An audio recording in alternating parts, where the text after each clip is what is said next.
عايزك تتخيل معايا كده لمدة 30 ثانية إنك تكون واقف في مكان في عز النهار الساعة 1 الظهر، وقيس فجأة النهار ده يتحول لليل.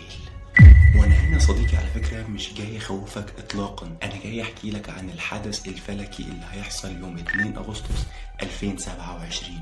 ياه 2027 يا عم، يدينا ويديك طول العمر يا عم. واحد الله يدينا ويديك طول العمر ايه ده؟ احنا لسه قلعين الكمامة من اسبوعين والكورونا بيقولوا عدى عليها 6 سنين.